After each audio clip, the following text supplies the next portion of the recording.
who does have the fancy plastic cover over the camera.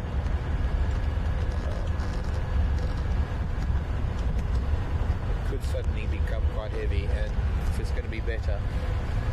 But we'll still take a few questions while I'm on my way back and until I get under cover.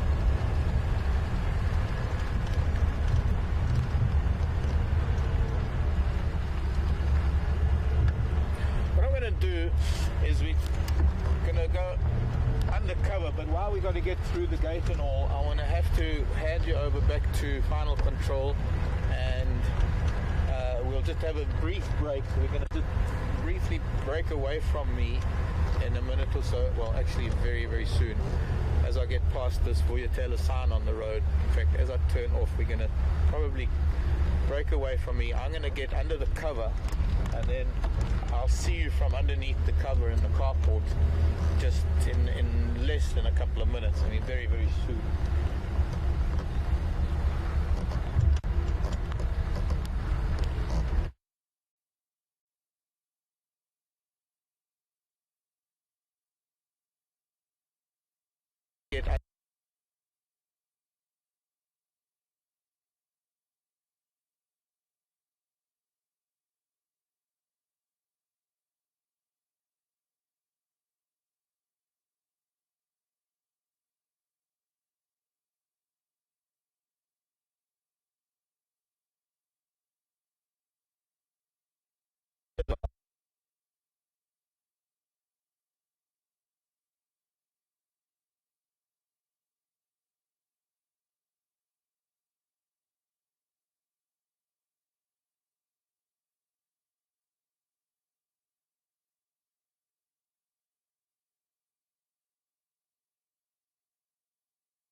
Too bright there.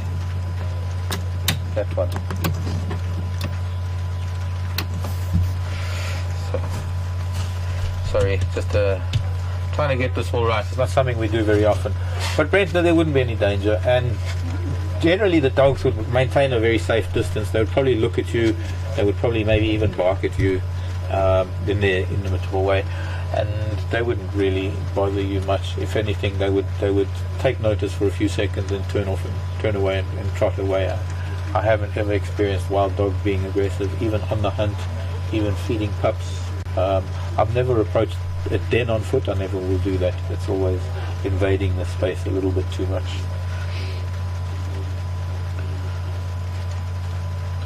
So just to recap on a couple of things, it's great to hear from you that you've enjoyed Steph and Scott out there on foot, and we're going to be doing a lot more of that. It's going to be very exciting to see what they can see, and also to recap that that Peter Pretorius and Hayden Turner will be back here very soon. Well, they'll be back tomorrow, I think, and they'll be doing drives as well.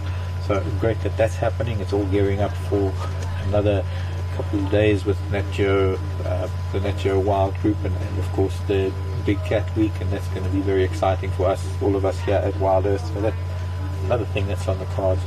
So there'll be very interesting things happening. Personally, I'm going to be on leave, so I won't be seeing you for the next few days. I'm going to be heading out tomorrow, and other than that, if there are one or two more questions that can come in. I think we just had a fantastic afternoon this afternoon. It started off fairly slow, and it was one of those wonderful times when being quite slow, it was that so much full of opportunity and possibilities, and it's the kind of afternoon that when you take time to look at all sorts of little things, that sometimes things come out of the woodwork.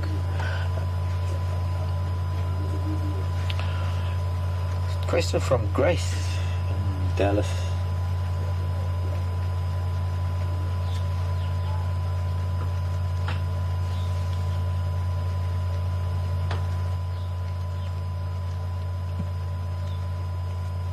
Grace wants to know why the wild dogs are such a threat to the hyenas. Hello, Grace.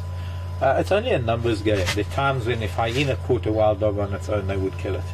And it's only a numbers thing, only because there was a small group of wild dog, and they managed to corner one hyena, and pack mentality, simple as that. We as humans do the same thing. Hooligans at soccer matches that choose one target and they'll all go for that target. But put one of them on their own, and they're vulnerable because they don't have the pack and that hysteria that goes with that pack mentality. So really it was a case of numbers. I mean, I've seen times when lion get the better of hyena, but I've also seen times when hyena get the better of lion, and that is another time when it has all to do with numbers. It's got nothing to do with the size and the strength of the animals. They can count, and they know when they outnumber their opponents, and they know when they have a better chance of inflicting a wound or causing damage. And it's really all about competition. It's all about being in the same place at the same time briefly, but knowing that this is an animal that is living in the same area as you, but it's also eating the same food as you. And I suppose in that respect we are not alone as humans, in that we eliminate our competition. Lion do, leopard do, hyena do, all the predators try and eliminate the competition. I think the fundamental difference is that we take it a little bit further than that. We not only eliminate our competition, we also eliminate our foods competition. So we turn a biodiverse ecosystem into a monoculture by taking out everything else that competes for whatever it is that we're trying to breed or grow. Thanks for the question, Grace.